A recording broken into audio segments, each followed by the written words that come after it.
Hello students, સ્વાગત છે આપ સૌનું મારી યુટ્યુબ ચેનલમાં. સ્ટુડન્ટ્સ, તમને ખ્યાલ છે કે આપણે જુનિયર નિરીક્ષક માટે લેક્ચર સિરીઝ સ્ટાર્ટ કરી છે. એમાં આપણે ફિઝિક્સ જે 30 માર્ક્સનું પૂછાય છે એના જે ઇમ્પોર્ટન્ટ ક્વેશ્ચન છે, ઇમ્પોર્ટન્ટ એકમ છે એની વાત કરી હતી. આજે આપણે વાત કરવાના છે એમસીક્યુઝની, જે એક્ઝામ પોઈન્ટ ઓફ વ્યૂ ખૂબ જ ઇમ્પોર્ટન્ટ હશે. So let's see without wasting much time. હવે એક્ઝામમાં પૂછાય કે વોટ એ ખાલી જગ્યાનો એસઆઈ એકમ છે. 4 ઓપ્શન આપેલા હોય તો વોટ તમને ખ્યાલ જ હશે કે પાવરનો એકમ શું થાય? પાવરનો એકમ થાય વોટ. ક્લિયર? કરંટનો એકમ શું થાય? તો એમ્પિયર થાય. ક્લિયર છે? અવરોધનો એકમ શું થાય? ઓમ થાય. તો વોટ એ ખાલી જગ્યાનો એસઆઈ એકમ છે, તો આન્સર શું આવશે? કાર્યત્વર આવશે. હવે એક્ઝામમાં આવું પણ પૂછાઈ શકે. એક્ઝામમાં પૂછાય કે પૃષ્ઠતાણ, એક્ઝામમાં પૂછાય કે પૃષ્ઠતાણ બરાબર શું થાય? તો બળ ભાગ્યા, તમને ખ્યાલ જ છે કે બળ ભાગ્યા લંબાઈ, બળ ભાગ્યા લંબાઈ તમે કરશો ત્યારે તમને પૃષ્ઠતાણ મળશે. એક્ઝામમાં પૂછાય કે બળનો આઘાત, જે પૂછાય એની જ હું વાત કરું છું, બળનો આઘાત. તો બળનો આઘાત બરાબર શું થશે? બળનો આઘાત એટલે બળ ગુણ્યા સમય. બળ ગુણ્યા સમય કરશો ત્યારે તમને બળનો આઘાત મળશે. ક્લિયર છે? તો આ પ્રકારના પણ ક્વેશ્ચન પૂછાઈ શકે. આગળ વાત કરીએ, 1 જૂલ બરાબર કેટલા અર્ગ થાય? તો 1 જૂલ બરાબર 10⁷ થાય. યાદ રાખવાનું છે તમારે વિદ્યાર્થી મિત્રો, જ્યારે 1 જૂલ બરાબર અર્ગ પૂછાય કેટલા અર્ગ થાય, તો જવાબ આવશે 10⁷. કેટલા થશે? 10⁷ થશે. પરીક્ષામાં પૂછાય કે 1 ન્યૂટન બરાબર કેટલા ડાયન થાય? તો યાદ રાખજો 10⁵. 10⁵ ડાયન થશે. 10⁵ અને અહીંયા 10⁷ થશે. ક્લિયર છે? તમારે યાદ રાખવાનું છે. નેક્સ્ટ વાત કરીએ કે પોલા નળાકારનો અંદરનો વ્યાસ ખાલી જગ્યાએ ચોકસાઈપૂર્વક માપી શકાય. યાદ રાખજો કે જ્યારે પણ પોલા નળાકારની વાત હોય અને એનો વ્યાસની વાત હોય અને જો ચોકસાઈપૂર્વક માપવાની વાત હોય ત્યારે યાદ રાખજો એક જ એવું ઇન્સ્ટ્રુમેન્ટ છે જેનાથી મેજર કરી શકાય, એનું નામ છે વર્નિયર કેલિપસ. શું છે? વર્નિયર કેલિપસ. એક્ઝામમાં પૂછાય કે ઉષ્માનો સીજીએસ એકમ, સીજીએસ એકમ શું થાય? તો શું થશે? અહીંયા આન્સર શું આવશે? કેલરી આવશે. શું આવશે? કેલરી આવશે. સીજીએસ એકમ. બીજી એમકેએસ પણ પદ્ધતિ આવે છે, સીજીએસ પદ્ધતિ આવે છે. બરાબર, એ આપણે આગળ જોઈશું. આગળ વાત કરીએ 58-90 એંગસ્ટ્રોમ. તો તમને ખ્યાલ જ હશે કે 1 એંગસ્ટ્રોમ બરાબર કેટલા મીટર? 10⁻10 મીટર થાય. તમને ખ્યાલ જ હશે. તો અહીંયા શું પૂછ્યું છે? કેટલા મીટર થાય? તો અહીંયા જુઓ, અહીંયા કેટલા છે? 58-90 ગુણ્યા 10⁻7 લખી શકાય. હવે અહીંયા જો તમે જોઈ શકો છો, પોઈન્ટ જો આપણે અહીંયાથી અહીંયા લાવીશું ત્યારે શું થશે? જેમ કે અહીંયા જો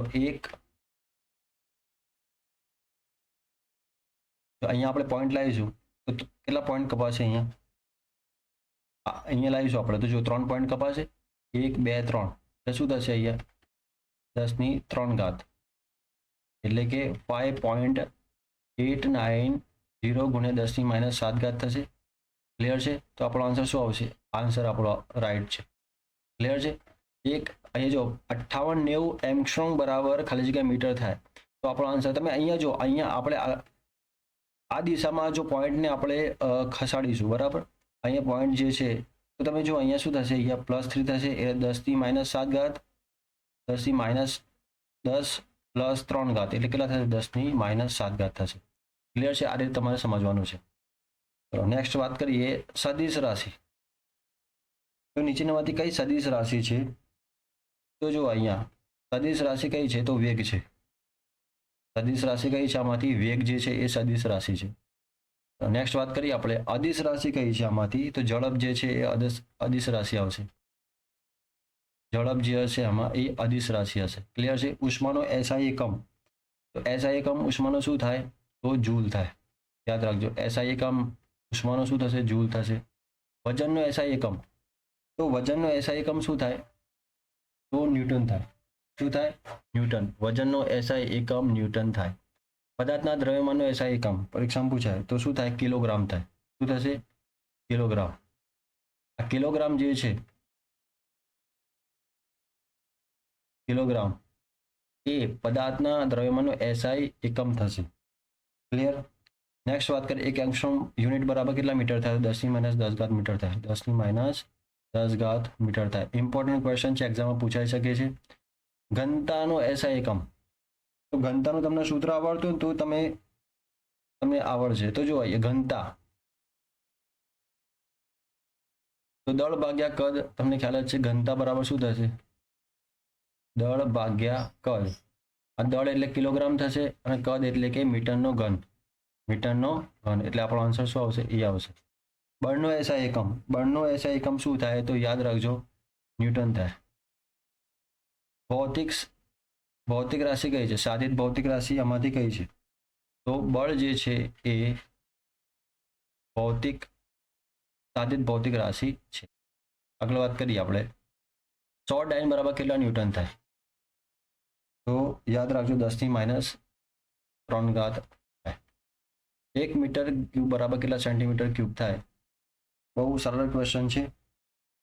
આન્સર આવશે 10⁶. ક્લિયર છે. હવે અહીંયા જો ગોળાનો વ્યાસ આપેલો છે તો પૃષ્ઠનું ક્ષેત્રફળ શોધો. તો ગોળાનું પૃષ્ઠનું ક્ષેત્રફળ, ગોળાના 3 થી 4 સૂત્ર છે બરાબર. વક્ર સપાટીનું ક્ષેત્રફળ છે, કુલ પૃષ્ઠનું ક્ષેત્રફળ છે, નળાકારનું ઘનફળ છે બરાબર. આ બધા સૂત્ર તમને જો યાદ હશે તમે ઇઝીલી સોલ્વ કરી શકશો. જો તમે સોલ્વ કરશો ત્યારે તમારો આન્સર કેટલો આવશે? તો 10.858. જો તમને ન ફાવતું હોય તો તમે મને નીચે કમેન્ટ કરજો, જેનાથી હું તમને આનું સોલ્યુશન પણ આપી દઈશ. ક્લિયર છે. સમઘનની બાજુની લંબાઈ આપેલી છે और સમઘનના અંદર કુલ 6a², કુલ પૃષ્ઠફળનું, પાર્શ્વ પૃષ્ઠફળનું ક્ષેત્રફળનું સૂત્ર 4a² અને ઘનફળ તો l નો ઘન બરાબર છે. કુલ ક્ષેત્રફળની વાત કરી છે અહીંયા તો 6a². જો સૂત્ર તમે યુઝ કરશો ત્યારે તમને આન્સર મળશે 83.432. ક્લિયર છે. અહીંયા જો એક પદાર્થનું દળ આપેલું છે ગ્રામમાં, સેન્ટીમીટર, સાર્થકમાં ધ્યાનમાં તેની ઘનતા, દળ ભાગ્યા કદ કરશો, ભાગાકાર કરશો. ક્લિયર છે. એમાં તમારો જો જવાબ આવશે કેટલો આવશે? 4.522 આવશે. હવે એ શું, સાર્થક અંકોની સંખ્યા કેટલી થાય? તો સાર્થક અંકોનો જો કોન્સેપ્ટ ક્લિયર હોય તમને ખ્યાલ જ હશે, અહીંયા જોઈને જ ખ્યાલ આવી જશે કે સાર્થક અંકોની સંખ્યા કેટલી થશે? 4 થશે. નેક્સ્ટ વાત કરીએ માપનની સચોટતા દર્શાવવા માટે. અહીંયા જો સાધનના લઘુત્તમની માપ, તાપમાન પર અવલોકનની કાળજી, સચોટતા આમાંથી એક પણ નહીં આવે બરાબર છે. નેક્સ્ટ વાત કરીએ રાઉન્ડ ઓફ ફિગર. તો જો અહીંયા કેટલા આપેલા છે? 5 આપેલા છે અને અહીંયા જો 18.854. તો રાઉન્ડ ફિગર કેટલી થાય? 18. અહીંયા 5 આપેલું છે તો અહીંયા કેટલા થઈ જશે? 9. તો આન્સર શું આવશે? સી આવશે. આ જવાબ તમને ક્લિયર થઈ ગયું હશે. નેક્સ્ટ લેક્ચરમાં આપણે બીજા ઇમ્પોર્ટન્ટ ક્વેશ્ચન જોઈશું. ઓકે, તો મળીએ નેક્સ્ટ લેક્ચરમાં. Thank you for watching this video.